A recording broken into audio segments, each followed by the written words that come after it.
Hi guys! Welcome to my channel, Your Home Properties Within Reach again. This is Kay, your Bulacan Realtor. So ngayon po ay magkakaroon tayo ng house tour dito sa ating napakagandang project here at San Jose del Monte, Bulacan. Very prime project, no? Siyempre, nasa along the highway, located ka sa San Jose del Monte, Bulacan. Siyempre, 100% flood-free, malapit ka sa mga schools, hospitals, malls, NLEX. So, this is one of the most affordable project here sa San Jose del Monte presently, no guys. So, since nakakabilis ng panahon, no, kakatapos lang ng ating first quarter, we're going na sa second quarter na tayo ng taon. Hindi ka pa ba nakakapag-isip kung saan ka pipili ng bahay? Baka makatulong ako sa inyo. So, pakilala ko sa inyo si Idesha, ang ating Sora, ang single attached model unit natin dito sa San Jose del Monte, Bulacan by PA Properties and Hanshin. So, come on, let's go guys! So guys, andito ako ngayon sa ating model unit. Ito yung turnover unit. Turnover unit natin, ibig sabihin, ganito yung itsura ng marireceive mo na bahay pag na-turnover na sa inyo or tapos ka na sa equity or down payment natin. So, ito, single attached, ibig sabihin, hindi kayo nag-share ng firewall. So, nakita nyo naman, ayun yung firewall ng inyong unit, ito yung firewall ng kapitbahay nyo. So, yan yung hangganan ng lot mo. So, huwag kayong malilito guys ha. This is single attached. Single attached kasi ibig sabihin may firewall ka, hindi lang kayo sharing ng iyong kapitbahay. So, for our standard lot, 80 square meters guys for Sora. So, you have your space here. Kapag tinurn over na ito yung carport mo and meron kang garden area or pocket garden dito sa side na to. So, ito yung pocket garden mo. Meron na nakaabang sa'yo na faucet dyan, para kung gusto mo magdilig-dilig, ikaw bahala kung paano mo siya gagamitin itong iyong front yard. Tapos, you still have your space here.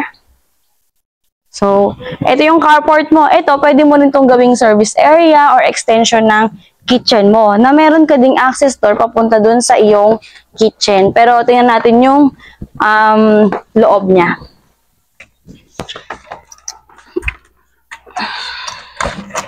Yan guys. So, guys, si Sora, Idesha project natin dito sa San Jose del Monte, bear type siya.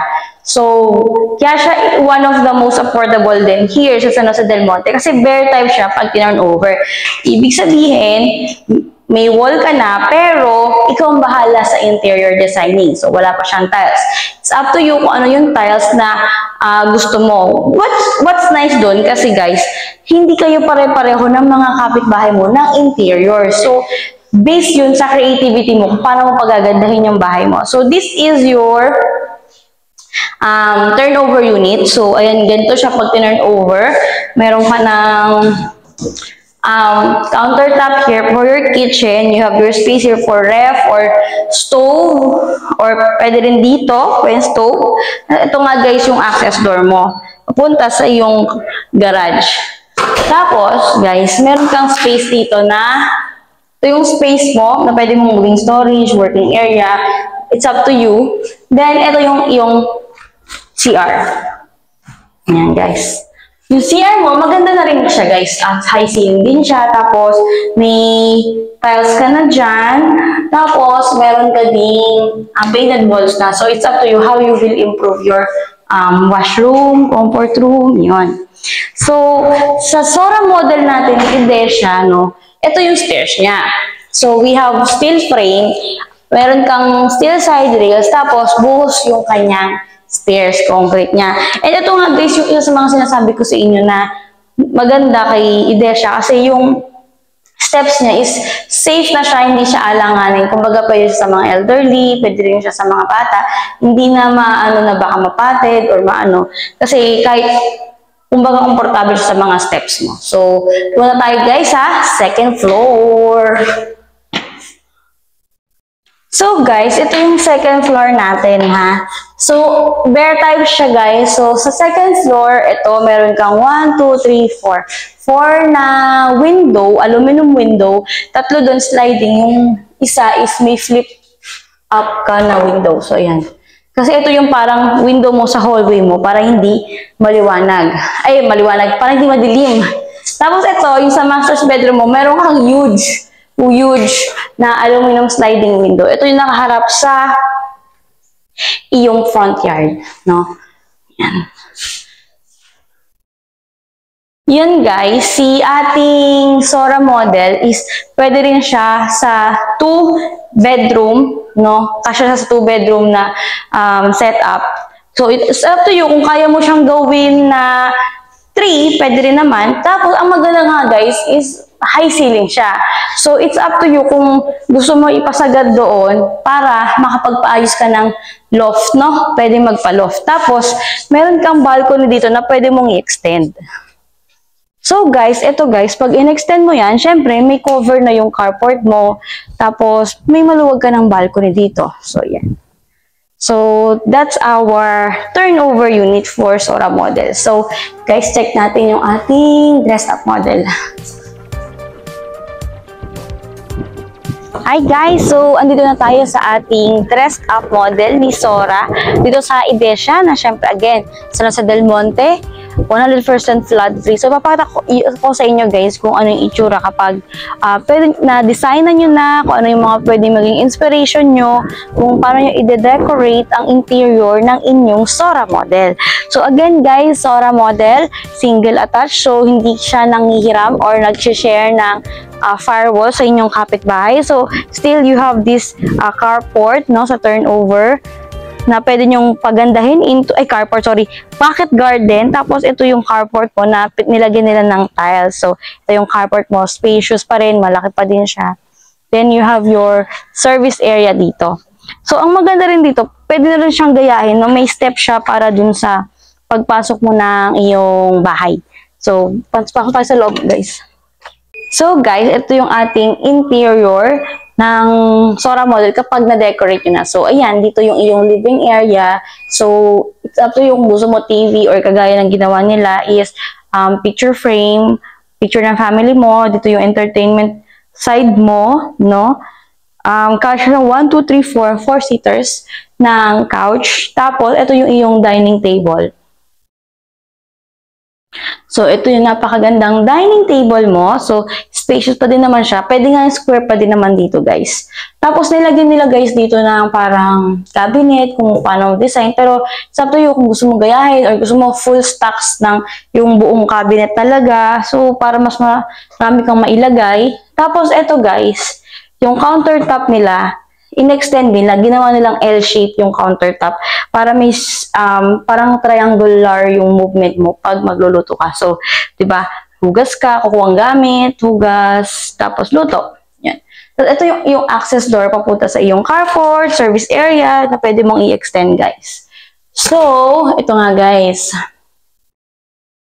Ito guys, ito yung ginawa nilang parang office area or working area itong side na to. Na ikaw, bahala kung gusto mo storage, kung may mas iba ka pang nakikita na mas magandang pwedeng gawin. Tapos ito guys, ang cute nung ginawa nila sa ating toilet and bath. Yan. So, toilet and bath natin guys, tinaas din nila yung tiles, full siya, tapos may two-tone color siya ng tiles natin. So, yan yung ating dressed up toilet and bath. Ayan guys. So, punta tayo guys sa ating second floor. So, second floor, syempre, pininturahan ulit nila yung side rails, pinaganda din. Yung wooden tiles nila, ayan. Ito yung ginamit nila, wooden tiles na pwede nyo rin gayahin. Then, silipin natin kung paano nila dinivide yung rooms. Ayan guys. So, sa second floor natin, kita nyo guys, oh, sarap mag-umakyat. Hindi ko kailang mag-worry kasi ganda ng steps niya. So, ito yung hallway guys. Ito yung hallway. So, ito yung bedroom natin. Ito yung masters. Ito yung children's bedroom. So, mataas pa rin siya guys, oh. So, kung nakita nyo kayo yung dress up, pwede nga kayong maglagay ng loft doon. Punta mo natin yung children's or kids bedroom. Ayan. So, inusog na nila to. So, dito siya. Ito yung bunk bed mo. May bunk bed ka for your 2 kids. Tapos, yung mga cabinet dyan. May cabinet din, may drawer din dun sa ilalim ng kama. Tapos, ito nga yung parang ginawa nilang built-in cabinet. So, yan. Perfect. So, yan. So, ito yung window type aircon. Patay sa master's bedroom. Yung master's bedroom, dito din yung access matungo sa balcony. So, ito ay queen. So, ito yung window mo para sa yung front yard. So, you still have your space here. Pwede mo nga gayahin to guys kung gusto mo. So, maluwag pa din naman. Tapos, meron kang provision meron ka ng cabinet. Pwedeng dito yung cabinet mo, gayahin mo. Built-in din to, guys. Built-in din. So, yan. Maganda din yung cabinet. Tapos, ito na nga, guys. So, itong balcony, pwede mo itong i-extend. Ayan, guys. So, pinalagyan nila ng tiles to, tapos i-extend mo siya doon para may cover yung carport mo, para you have room para dito yung gusto nyo, pag kagaya niya, summer, masarap magtambay-tambay sa labas. So, yan. So, meron kang balcony. So, ang ganda, diba, guys? Na-imagine nyo kung paano nyo de-decorate yung inyong Sora model. So, if you're interested, let's talk about the price. So, guys, nagandahan ba kayo sa ating Sora model dressed up unit? So, syempre guys, mas creative pa kayo, guys. So, if you're interested, ito na yung one of the most affordable house and lot, single attached, guys, here at San Jose del Monte, Bulacan, na quality, exclusive subdivision, extraordinary amenities, swimming pool, basketball court, park, pet park, amphitheater, guys. So, exclusive for the residents of Idesha, San Jose del Monte. So, if you're interested, this is your chance, guys, to avail. So, if you're interested, guys, ito, guys, ang ating total contract price. And, syempre, guys, 18 months down payment natin. Open siya. Si Idesha is for bank financing and pag-ibig financing. So, ito, guys, yung down payment or yung sinasabing equity pag bank financing. And ito naman, guys, yung ating equity or down payment kapag pag-ibig financing. So, ang reservation fee natin nasa ganyan lang for Sora model. So, guys, if you're interested at gustong-gusto nyo talagang mag-own ng house and lot here sa San Jose del Monte, Bulacan, don't forget to message me on my WhatsApp. Pwede rin po sa Viber. And syempre, guys, kung gusto mo maging updated sa mga house and lot here sa San Jose del Monte, Bulacan, or dito sa Bulacan, guys, na affordable, I can help you, guys. So, guys, don't forget to like, follow, and subscribe, and hope to hear from you soon, guys, on this number that you see on the screen. So, see you guys. Bye!